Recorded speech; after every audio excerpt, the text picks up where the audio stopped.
Hi, my name is Sylvie, and my job is to take the overwhelm out of paleo living.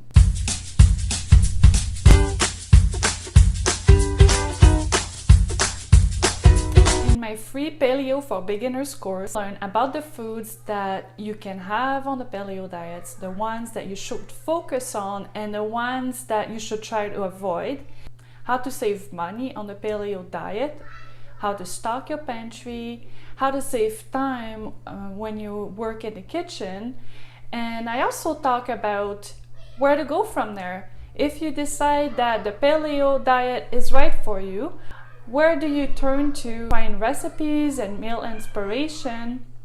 So we talk about that as well, and I have created a list of my top 7 recipe books. These top 7 recipe books I have been using over and over again. I've been enjoying so much for various reasons. If you want to learn more about how I pick these specific books, you can also check the description below for the link to the blog post where I describe each book and how it became one of my top 7 cookbooks. Number 1, Against All Grain. Listen, this cookbook is, if you look on the internet for other people's recommendations, you will see this cookbook come back up over and over. It is an amazing cookbook. The recipes are simple, delicious, and I prefer it to the other books that Daniel Walker created. I have others of our cookbooks. This is my favorite. And one of the reasons I like it so much is that the recipes, of course, are superb, but it has this amazing menu plan and grocery shopping list. Here, 8 weeks of meal planned for you, and you don't even have to worry about creating your grocery list. Number 2, the Paleo Kids Cookbook. This is a newer one of my cookbooks. I discovered it pretty recently, but I have to say, I have since become a fan of Jennifer Robbins. Her recipes are incredible. I recommend you check out her website. It's called Predominantly Paleo. She has so many amazing recipes, but what I find sets her apart is how she knows to recreate all-time favorites, family classics, and make them healthy and paleo. Let me show you some examples of what you'll find in her book. Meatloaf with fried onions, mini pizzas, meatballs and daikon noodles. I've been loving this recipe, Paleo Pig in a Blanket. Parsnip fries, crackers, these sweet potato slider buns. I have made them a couple times, and if you decide to buy this book, you're looking for sweet potato flour, go check my videos. I have one video that shows you how to make sweet potato flour. My number 3 favorite cookbook is Well-Fed Weeknight. This is actually interesting. Well, first, I cannot show you the cookbook as I bought the Kindle version. And actually, I recommend you do that. Any cookbook I suggest here, although it is nice to have a paper copy, it is a lot more economical usually to buy the Kindle version. So I do not have the paper copy. And I actually discovered it as I was looking at other people's suggestions for good paleo cookbooks. I would probably not have purchased it otherwise. I bought the Well-Fed Cookbook years ago, and I did not particularly enjoy it as I found that it was mostly centered around meat. I didn't feel like there was enough vegetables, or you had to create a dish that had vegetables as a side. I typically prefer to include vegetables in the meal itself. So this book, when I read the review, I learned that all the meals are completed within 45 minutes, and they are usually one pot type of meals that include your vegetables.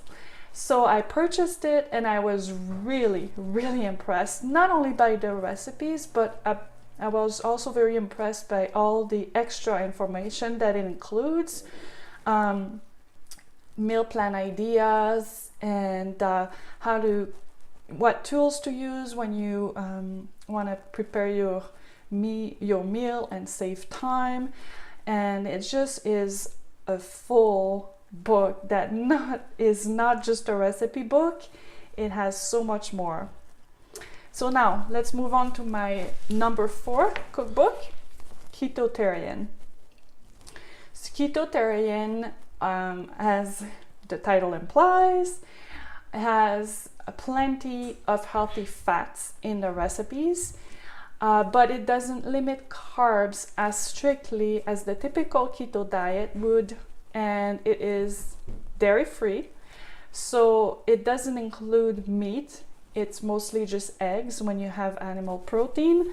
So it's a great book when you want to just up your vegetable intake without using grains, and still feeling full after a meal. The recipes are simple, they are delicious, and again, you have even a meal plan that comes with the cookbook. Let me show you some example of the recipes you'll find. Lettuce wrapped, stir fry,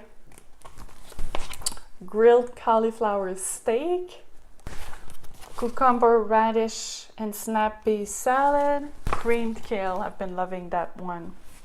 My number 5 cookbook is Nourishing Meals.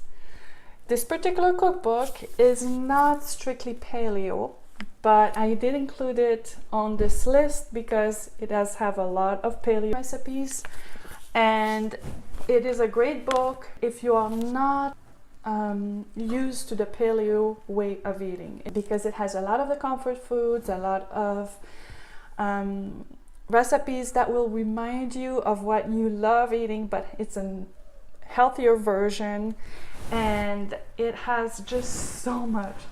As you can see, it is a very big and thick book, and it's definitely one of my favorites. My number 6 cookbook is The Paleo Cooking in the Instant Pot, Jennifer Robbins again. Well, I told you how much I love Jennifer Robbins, so you shouldn't be too surprised that I have chosen her books more than once, I have more than one of her books in this list. And this particular one I picked because, yes, of course, the recipes are amazing, but also I think any cookbook list should include a slow cooker or instant pot recipe. I mean, slow cooker is a lifesaver for a busy mom. And if you do not have an instant pot, don't worry about it. You can still use this cookbook, as most of the recipes can be, you can cook either the dish in the oven or just use a regular slow cooker. So, been loving these recipes. Chicken tikka masala, bacon turkey meatloaf, cilantro chicken meatballs. Last but not least, number 7, Heal Your Gut cookbook. This one is not strictly paleo again, it's about the GAPS diet. But if you have heard of the GAPS diet, it's a healing diet that does share a lot of similarities with the paleo diet. We are not on this journey to restrict ourselves with limiting labels, and the goal is to heal our body and find what works for each of us. And this cookbook helps you do that. It is filled with amazing healing ideas, stocks and soups and stews, deliciousness and salads, so many beautiful recipes. It will also help you learn how to make your own nut milk, coconut milk, yogurt, anything you need to heal your gut. Let me show you some example of the delicious recipes, beautiful pictures. It is so appetizing. Even ways to eat your organ meat, which I haven't still mastered, I have to admit. I try really hard to include more organ meat in my diet, but ooh. And salmon cakes, paleo breads as well. It has the different stages that you would be on if you were to follow strictly the GAPS diet. The foods that are allowed, the foods that are not allowed, during the various stages. And also some of the recipes are classified according to the stage. So if you have stage 1, you have a lot less different foods that would be allowed. And so it's mostly soup recipes, but all these soup recipes I've tried and they are really, really good. I hope this was helpful. If you have not taken advantage of my free Paleo for Beginner courses, I recommend you do it today. Take charge of your health, get started on your journey, learn more about the paleo diet and how you can use it to improve your health. You need to take that course.